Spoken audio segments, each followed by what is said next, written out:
have. In that case, I wouldn't be going for it. So not every pack comes out is really pay to win in a way. For example, this Beckham compared to the Manu, this one is an orchestrator, can play DMF. He's got higher aggression, tackling, engagement, higher acceleration and balance. The Manu one, slightly faster by 2-3 points. Like, technically it's not better. It depends how you like Beckham in a way. Like a player who can send long balls, you can pretty much do that with any player. So to make this short and simple, in my opinion, having these cards is like a luxury to have, including Rivaldo. Let's start with Rivaldo. I used his big time epic card for over 500 games. Yes, Classic 10 is not meta. For me, I use it. If I like a player, I use him. I don't care. And I think the big time one was better because with the big time one, I remember I could have awareness, ball control, dribble in, tight position, finishing, balance, acceleration, speed, all 90, all of it. And because he couldn't play CF, if I use him as a left wing forward, Classic 10 was not active, he was a little bit effective. And I think this is like a prime Rivaldo. Stamina 69.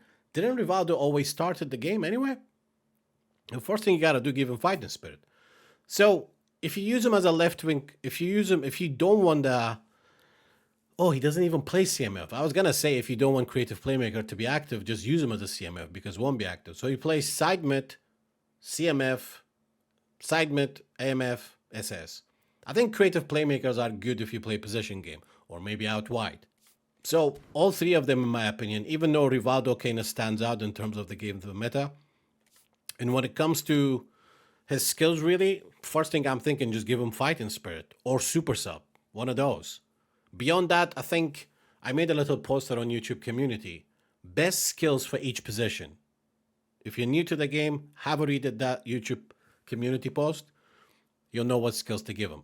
Because it really all depends. If you use him as a winger, needs different skills. If you use him as a SS, very different skills. If you use him as an AMF, he's got through passing. He needs one-touch passing, for instance. One-touch passing, fighting spirit, or super sub. Super sub or fighting spirit between those two. One-touch passing is an absolute must.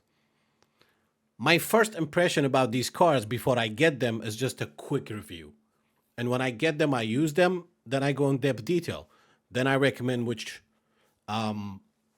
skills are the must.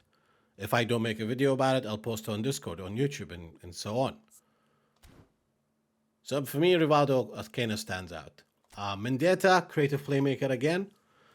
His technique, I mean, what was Rivaldo's technique actually? Finishing? Shooting. That kicking power will be incredible, but again, he's Rivaldo. Mendieta can play side mid, CMF, AMF, creative playmaker. Honestly, standard Pedri can do the same job in a way. Especially the older cards. His technique is basically ball control, dribble, and tie position. He doesn't play winger. He has no defensive ability whatsoever. If you use him as a CMF. Like in this game is meta, your CMF, it's like Kante type.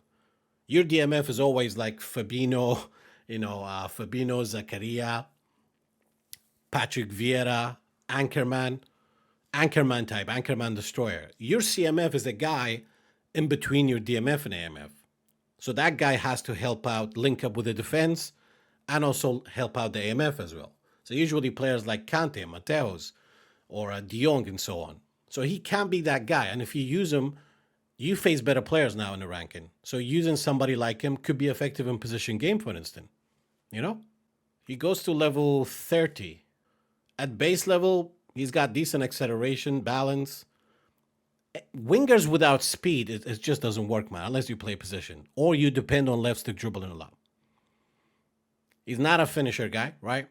Because he's finishing low, probably you have to give him more finishing skill, like one first time finished, etc. when he gets into the box.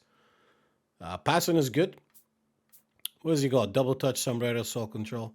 If you want to do double touch, special double touch, which is old, if you're old school, we call it Neymar ball rule, then give him flip flap because he already got double touch and soul control. He's got one touch pass, through pass, and pinpoint cross, and outside curler. As a midfielder, I would give him fighting spirit first thing first, just right off the bat. If you're really a dribbler, maybe cut behind and turn. Oh, Marseille turn.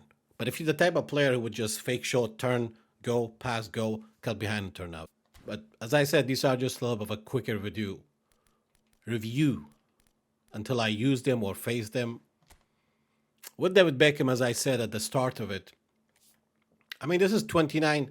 I think there was one Beckham card who was a bit faster. Like the current one, the Man United version, the one before this one, it's faster. But dude, he's just not a player. Like when I use crossing specialist Beckham, right, Epic Booster, a lot of time I actually make him a CMF on the flank. Because he hugs the touchline, I can hardly beat my opposition one-on-one.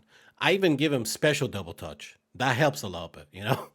So in a game where you need somebody who can launch balls, look, man, good players are not going to wait for you to do a wavy, fancy, animated David Beckham cross. You know what I mean? They're not going to give you that time.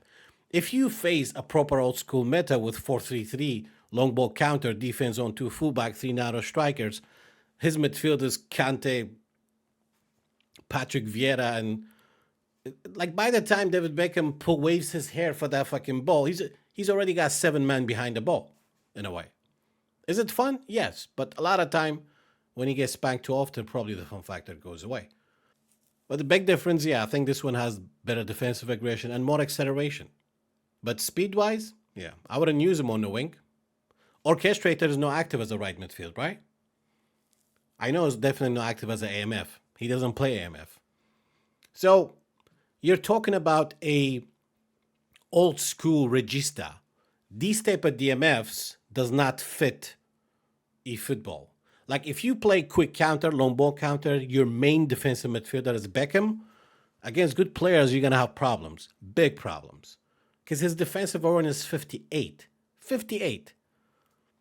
So ideally, he could be the second midfielder in between your AMF and DMF. Or maybe you play position and you're really good with it, then that's a different thing. But orchestrators, usually they drop anyway. So depend on how you're going to use them. Maybe in a 2 DMF system as a second DMF.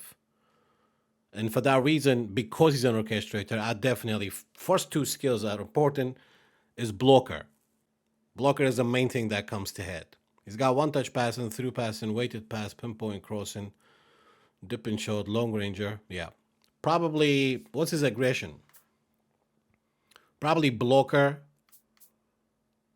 fighting spirit, interception, track back maybe. But that is my quick opinion on these cards before even using them. A lot of time, eFootball is slightly different. It's not just about, yeah, sure, if you're experienced, you know what these abilities stands for. And when you combine them with skill, you kind of know what these players are going to be like on paper. But a lot of time on the pitch, when it comes to player ID, what tactic you use them, it's a very different thing. So for that reason, I don't like to make these reviews very long until I use them or face them and then do a more in detail version of it. I don't think we're going to get another Beckham because there was a Man United Prime one. It was a big time one, which we never had. They no longer do big time cards. It's just boosters, right? So if any of you guys go any of these cards and you level them up, or if you have them, YouTube comment down below. You guys tell me here. Milan Beckham. That should be free. Whooped curve crossing with Becky can be sex. You can do the same thing with Salah weak foot. That's what I'm saying. It might not be the same. If in certain games when I try to cross with Mbappe's weak foot, the ball goes to the touchline. That's fair. But in a game later, I do the same thing. Mbappe crosses like Beckham. So what dictates when you're Mbappe with 68 lofted pass, who doesn't have pinpoint crossing, or low lofted pass, or weighted pass, and one game cross perfectly, and another game doesn't? Think about it. The Milan card should be free, man. Come on. I wanted to spin for bags, but you just killed my spirit. Oh, I'm sorry. Am I too honest for you, bro? I'm telling you how it is, dude. I simply said, if you have a real life emotional attachment to certain players, by all means, go for it. But I'm telling you how these players are when it comes to, and I don't review players based on meta and trash. For me, there's a middle ground. Shu Farouk, that's what it is, man. I don't care if some people see me as a hype killer. I'm telling you the truth, dude. I'm not hyping something that shouldn't be hyped. Thank you, Atunya. Fasruda. Damn it, did I just read something I shouldn't have read that I don't know what it means? What'd you do, Burn? It means the opposite. You're saving people money.